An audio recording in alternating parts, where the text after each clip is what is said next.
Beriman kepada Tuhan harus diwujudkan tidak hanya lewat kata-kata, tetapi harus dengan tindakan yang nyata.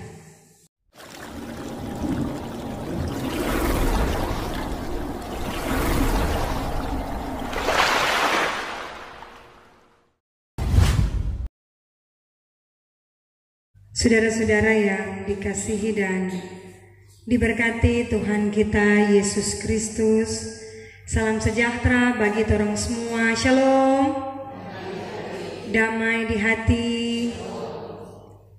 Bersyukur atas segala kebaikan Tuhan bagi kehidupan kita sekalian. Sehat kuat masih Tuhan anugerahkan, dan inilah bagian dari pembuktian tentang karya dan kasih-Nya bagi kehidupan kita semua. Dengan apa yang kita terima, dengan apa yang kita nikmati, dengan apa yang Tuhan berikan, kita balas kasih-Nya dengan mencari Dia dalam kehidupan ini. Karena Tuhan sangat mengasihi, mencintai, peduli dengan mereka yang terus mencari Tuhan. Mereka yang tidak pernah meninggalkan Tuhan, mereka yang tidak pernah berpaling daripadanya. Sekalipun situasi keadaan hidup berbeda dengan harapan dan kerinduan kita, tetapi inilah kita manusia yang harus menjalani, menikmati, tetapi juga mensyukuri setiap apapun yang Tuhan anugerahkan dalam hidup ini. Saudara-saudara yang diberkati Tuhan, singa adalah sosok binatang yang sangat ditakuti. Dia bisa saja menerkam siapapun, termasuk di dalamnya manusia. Tetapi satu waktu singa ini bertobat, dan dia katakan demikian. Singa bilang pada kawan-kawan, dia bilang, kita semua bertobat. Apalagi kita dengar banyak sekali orang yang mengaku percaya kepada Kristus. Apalagi banyak orang yang beriman kepada Tuhan. Banyak sekali orang Kristen yang ada. Karena itu kita sebagai singa yang biasa menerkam siapa saja, kali ini akan hidup dalam pertobatan. Tetapi satu kali pas singa ini ada tertidur dengan begitu nyenyaknya, lewat orang yang mengaku percaya kepada Tuhan, lewat orang yang disebut orang Kristen, lewat orang yang beriman kepada Tuhan. Karena itu dengan diam-diam ini orang mulai pelan-pelan lewat. Karena dia ingin tahu kalau ini singa ternyata bertobat. Dia pelan-pelan supaya jangan sampai ini singa mau bangun. Pelan-pelan dia, kemudian dia mulai lewat. So pelan-pelan tetap singa tak bangun. Singa bangun dan akhirnya dia pun menerkam orang ini. Dia terkam ini orang, dia makan ini orang. Akhirnya dia kawan-kawan mulai bilang kok ngana ini bertobat. Bilang kok ngana senyendaakan menerkam sembarangan orang karena banyak orang yang mengaku percaya kepada Kristus. Sehingga bilang, kita dah terkam dia karena dari kepala, mata, hidung, leher, tangan, perut, sampai kaki, tidak ada yang berbau Kristen. Yang kita tinggal cuma dia bibir. Jadi selain dari bibir, sisanya itu kita makan habis. Karena ternyata dia cuma lewat mulut dia percaya. Cuma lewat bibir dia mengaku dia orang yang beriman. Cuma lewat ucapan dia mengatakan bahwa dia itu adalah orang Kristen. Tetapi baik dari kepala sampai di kaki, dia tidak menemukan bau kekristenan. Artinya, banyak orang yang mengaku percaya kepada Tuhan hanya dari ucapan saja. Ya, kita percaya. Ya, kita beriman. Ya, kita ini orang Kristen. Tetapi cara hidupnya, sikap hidupnya jauh dari kata percaya kepada Tuhan. Dia masih melakukan hal-hal yang tidak berkenan di hadapan Tuhan. Seperti itu keadaan umat Israel dalam bagian bacaan kita. Penglihatan Sefanya yang merupakan janji keselamatan ini ditujukan kepada orang percaya yang waktu itu percaya kepada Tuhan lewat ucapan, beribadah kepada Tuhan tetapi masih menyembah berhala, beribadah kepada Tuhan tetapi mengatakan bahwa ini ucapan orang-orang Israel pada waktu itu. Tuhan itu tidak baik. Tetapi Tuhan itu juga tidak jahat. Tuhan tidak melakukan apa-apa untuk manusia. Ini perkataan mereka. Tuhan kata tidak baik. Tetapi Tuhan juga tidak jahat. Karena Tuhan tidak melakukan apa-apa bagi manusia. Ini kata-kata yang sangat tidak disukai oleh Tuhan. Beriman kepada Tuhan harus diwujudkan tidak hanya lewat kata-kata, tetapi harus dengan tindakan yang nyata. Umat Tuhan pada waktu itu hidup dalam ketidakbaikan. Banyak hal yang mereka lakukan, dosa di hadapan Tuhan yang sungguh menyakiti hati Tuhan. Masa beribadah kepada Tuhan tetapi mengatakan bahwa Tuhan tidak baik, tetapi Tuhan tidak jahat, Tuhan tidak melakukan apa-apa. Lantas apa gunanya ibadah itu?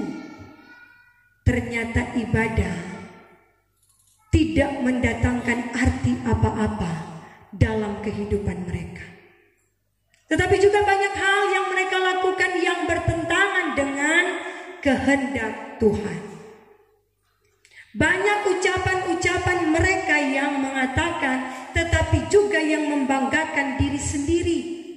Mengatakan bahwa ketika mereka ada itu, apa yang mereka punya itu bukan karena campur tangan Tuhan, tetapi karena kemampuan, kegagahan, tetapi juga karena mereka sendiri yang berjuang. Ternyata itu salah. Sebagaimana yang disampaikan oleh Sefanya mengingatkan umat Tuhan, sebelum penghukuman terjadi, sebelum murka Tuhan ada, bertobatlah, kembalilah kepada Tuhan. Orang yang kembali kepada Tuhan ternyata merekalah yang akan diselamatkan oleh Tuhan. Nubuatan Sefanya ini ditulis pada zaman Raja Yosia. Ternyata Raja Yosia, raja terakhir yang memiliki kebaikan hati. Raja terakhir, raja yang diangkat menjadi raja masih pada usia yang sangat muda. 8 tahun dia diangkat menjadi raja. Dan di zaman Raja Yosia ini jugalah Taurat Tuhan yang hilang kembali ditemukan. Dan ketika ditemukan, Raja Yosia lah yang pertama membaca Taurat ini. Sehingga ketika dia baca, dia lihat hukum Taurat ini. Ternyata banyak orang yang tidak melakukan dengan tepat apa yang Tuhan inginkan sesuai dengan Taurat Tuhan. Sehingga dia mulai merubah cara hidup orang-orang umat Tuhan pada waktu itu. Dan mereka yang tetap dengan pendirian mereka, yang tetap melakukan dosa di hadapan Tuhan, merekalah yang menerima penghukuman. Firman mengatakan dalam bagian bacaan kita saat ini, dalam ayatnya yang ke-9, sesungguhnya sesudah itu aku akan mengubah bibir bangsa-bangsa menjadi bibir yang bersih, supaya sekalian mereka memanggil nama Tuhan, beribadah kepadanya bahu-membahu. Seperti yang sudah disampaikan tadi, bagaimana ucapan orang-orang pada waktu itu yang menyakiti Tuhan. Sehingga Tuhan katakan bahwa Dia akan mengembalikan mereka yang bibirnya bersih, yang tidak kotor, yang punya bibir yang memberkati orang lain. Kadang-kala dalam hidup orang semua mengaku sebagai orang percaya, mengaku sebagai orang yang beriman, tetapi seringkali yang keluar dari mulut kita adalah ucapan-ucapan yang menipu, kata-kata yang kotor, kata-kata yang tidak memberkati orang lain, kata-kata yang bikin rusak keluarga, kata-kata yang bikin rusak persekutuan, kata-kata yang sungguh tidak memberkati. Ternyata Tuhan sangat membenci hal yang demikian. Karena itu Tuhan katakan lewat penglihatan Sefanya bahwa Tuhan akan membersihkan orang-orang yang mulutnya demikian. Tuhan tidak menerima hal itu. Dan orang-orang yang tetap setia kepada Tuhan akan Tuhan kumpulkan kembali, akan menerima janji keselamatan dari Tuhan. Mereka tidak akan dipermalukan karena kembali kepada Tuhan, tetapi mereka akan Tuhan bawa menikmati keselamatan dari Tuhan. Ini janji Tuhan. Tuhan akan menjadi pahlawan bagi mereka yang berjuang bersama dengan Tuhan. Karena kadangkala ketika hidup kita diproses dengan berbagai kesulitan, berbagai pergumulan, berbagai masalah dan tantangan kehidupan, kadangkala kita tidak menjadikan Tuhan sebagai pahlawan kita. Kadangkala kita menggantungkan harapan kehidupan kita pada manusia yang sebenarnya tidak punya kuasa apa-apa. Tetapi lewat firman ini terajak orang semua untuk meninggalkan perbuatan yang membawa kita pada dosa. Memang manusia di mana yang tidak pernah melakukan salah di hadapan Tuhan. Semua kita adalah manusia yang berdosa. Ingat bahwa Tuhan sangat benci terhadap dosa, tetapi mengasihi orang-orang yang berbuat dosa, tetapi yang mau kembali kepadanya. Orang-orang yang berbuat dosa tetapi tidak mau kembali kepada Tuhan, memang Tuhan mengasihi, tetapi ada hukuman bagi mereka. Sedangkan orang-orang yang berbuat dosa tetapi mau berubah, mau bertobat, mau kembali kepada Tuhan, Tuhan sungguh mengasihi mereka. Janji kemenangan akan mereka peroleh, akan kita peroleh ketika kita menaruh hidup ini kepadanya. Karena itu, lewat firman di saat ini mengingatkan sekalian kita untuk hati-hati menjalani hidup. Hati-hati dalam berkata-kata, hati-hati dalam berucap. Jangan sampai kata-kata kita menyakiti orang lain, terlebih menyakiti Tuhan. Tetapi juga jangan sampai apa yang kita miliki saat ini membuat kita menjadi sombong dan berkata bahwa ini karena kehebatan kita, ini karena kemampuan kita. Tetapi katakanlah, itu semua berkat Tuhan. Ini semua ternikmati, ini semua teralami karena Tuhan. Karena campur tangan Tuhan, kita tidak ada apa-apanya tanpa Tuhan. Kita tidak bisa hidup tanpa Tuhan. Karena itu, ketika kita punya hati untuk beribadah, setialah beribadah. Jangan menduakan Tuhan. Setia beribadah, tetapi sikap hidup kita jauh dari kehendak Tuhan. Tetapi nyatakan percaya kita lewat tindakan yang nyata, supaya janji keselamatan Allah tetap ada bagi sekalian kita.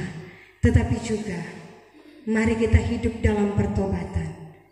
Kita hidup bersama dengan Tuhan, supaya hidup kita dilimpahi dengan berkat-Nya.